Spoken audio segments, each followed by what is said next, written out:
I'm never going to review another YA book ever again.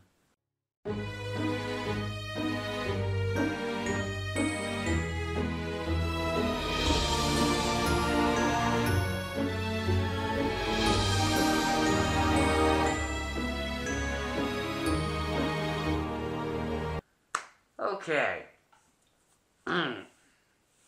Allow me to explain why I'm reviewing a YA book. An author came and asked me to review that author's work. And being that I want to be a writer and I would love to get help at some point in publishing in the way this author needed help getting the book out there, I felt it was partly part of my responsibility, being a writer, to help other writers out. So it's like, after I looked at it a little bit, it didn't seem like a YA book or a new adult book. I don't know if there's even really a difference, but after, it seeming to be something else than a YA book, I was like, alright, I'll review it. Unfortunately, it was a YA book. I told him some of the problems I felt were wrong with the book, emailed to him privately, mind you, and he was very nice enough to send this comment here, which I feel I gotta give this person credit for being brave enough to say this. Whoa, hello. I jumped into another room. Sorry about that. The stupid printer cut out a good portion of what was said, so I'll go and read this on the internet. Here it is. It's really up to you whether or not you'd like to finish reading this story. Personally, I prefer that you read it and review it. I understand it's not going to be in everyone's taste, and that's fair for any reader to not be that into the story. If you are, however, getting any enjoyment out of it, I encourage you to press on. I thank you for your honesty, and to be truthful, even a negative review is doing me a favor. As long as you mention what it is you did and did not like, it provides your viewers with real info about the book, provides my potential readers with the quirks that may or may not be interested in. Thanks again. I need to explain why I don't have the book. The reason I don't have the book with me is because it was sent as an ebook. Okay, so I just wanted to give that nod to the author for what was the author's name? Brian Allen Vree, for having the courage to basically allow me to give this bad review. Yeah. Yeah, that's some courage there. I don't know if I could even stand that, but okay. Before I get into it, I will say this. The prologue in Ethereal, I believe that's how you pronounce it, Custody, is excellent. I absolutely love the prologue. It sucked me right in. I love the way it was done. There's some good fighting sequences, some good mysterious characters you didn't know much about, and a fascinating concept about our world just being made up by some human person that, through the pain and suffering we bring, makes us look like vermin. It was such an interesting concept used in Chapter 0 and so well executed. And the very first blog sequence in Chapter 1 did a very good job too with the death-defying bat sequence. But after that, the book falls flat on its ass. Here's why. Because from Chapter 1 to the very first blog, you had very serious situations taking place that were really happening. But after that, everything goes awry because the author takes too much time in these characters focusing on their own lives, discussing about, ranting on and on about life, the good, the bad, and the good of it, and how animals and plants and all this stuff. Not that there's anything wrong with animals and plants and stuff. It's just it stopped being a story. Action or any number of sequences stopped happening, and the writer started to focus on the person that was writing. Because the whole book is written in a bunch of letters, mostly blogs and diary entries. And it works really well in chapter 0 because it was diverse. Some were newspaper headings, some were letters, some were that, and they were stretched out between a few hundred years. It was quite fascinating. You wondered, oh, is this going to be what the whole book's about? A bunch of little random entries flown in through all these different places in different times, and then the further it goes, the more they start to wove together into a singular story? No. That's another problem that happened is once chapter 1 began, it had a set number of characters writing. The main guy, who personally rants the most. Yeah, Curtis. After his near-death experience, he goes haywire in these life and death thoughts. You know, about, oh, my life's nothing. Oh, the way we live's nothing. First off, I have to say this. His view on the world is stupid. He's saying the world's all a prison and we're locked because of our own commercialism or some shit. And that's not the truth. Because the only reason he feels in prison, it's in a prison he made himself.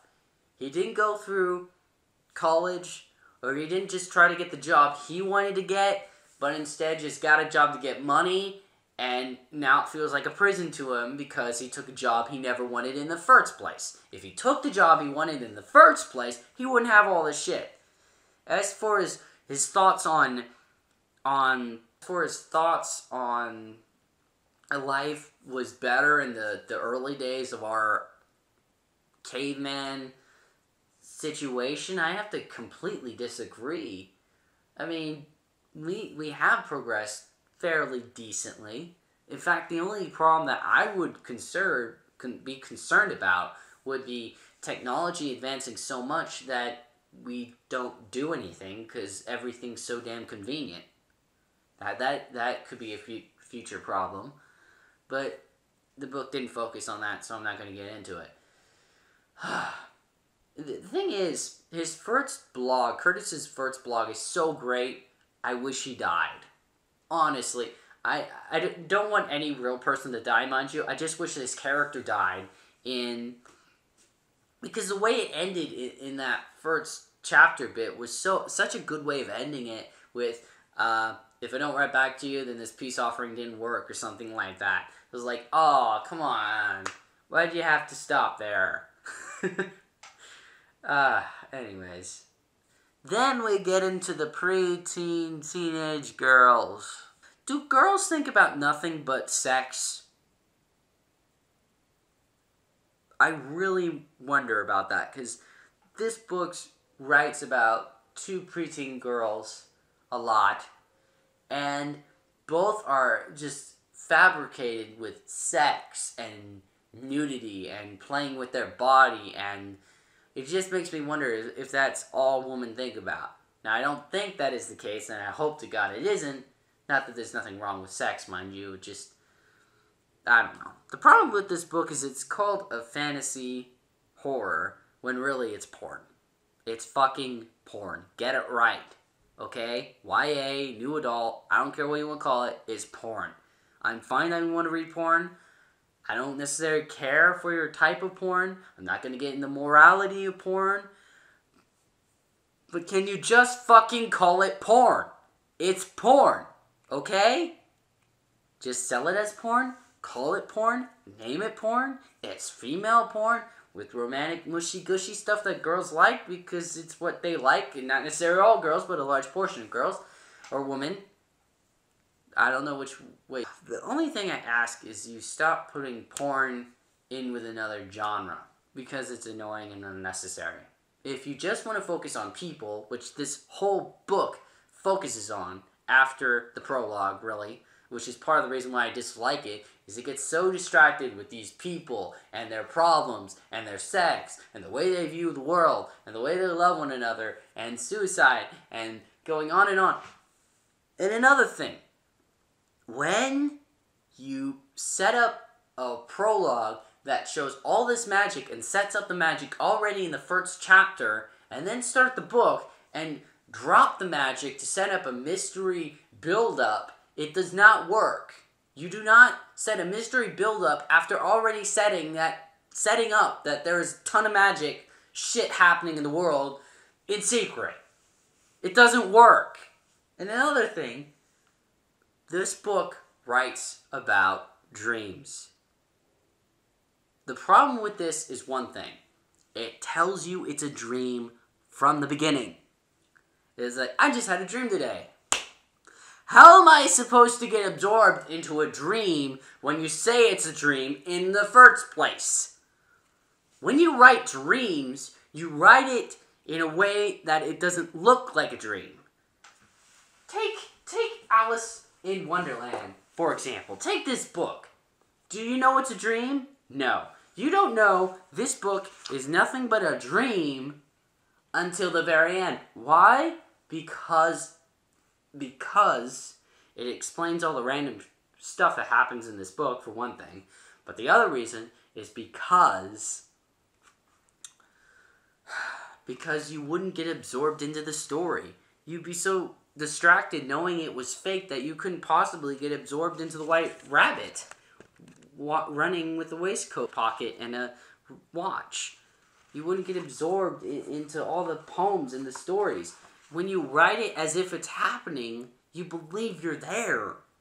When you say it's a dream from the beginning, you already practically put a brick wall in front of the dream, so you can't get absorbed into it. Another thing, here's a few other things. Okay, this is the most important part of the book in showing you why this book is bad. Okay? It is this. Now, it's a normal, everyday place outside of school. It's nothing special. It's no, like Comic-Con, I mean by that. But it's just a normal, everyday place. And this guy comes up and says he's a mage. He believes he's a mage. He says it with heart and feeling. Like, I'm a mage! Do you know what you would do in that situation? You would run for your life, call the cops, and say there's a psycho man who believes he's a mage.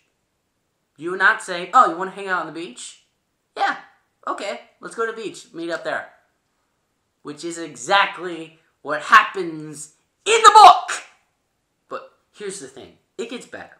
They don't believe he's a grand mage. They go to the beach. It's practically summer, it's super hot, okay? And it starts snowing while the sun's still up.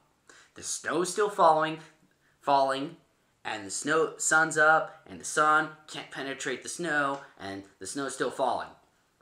And nobody figures out that the fucking Grand Mage did it! It doesn't even occur to them that he made such a strange occurrence happen. Better. Because it doesn't even dawn on one of the characters he's a Grand Mage, a real Grand Mage. Until finding one of our pawns and going, oh, he popped up a pawn randomly. Could it be he's magic? Say anything else about what's wrong with this book? Do I really need to go on and express all the problems with this book when that alone just explains it all in a nutshell? The worst thing about the book, and the most disappointing part to me, is when we find out the Grand Mage, Alexandrio, which is his name, is in fact the wizard person we meet in Chapter 0. You ruined the best part of the book by that. Okay, that was the only part I liked, and you ruined it by putting him as that character, because it doesn't make sense Especially the way it ends with him. He's like, fuck this shithole of a planet. I'm gone. I'm out of here.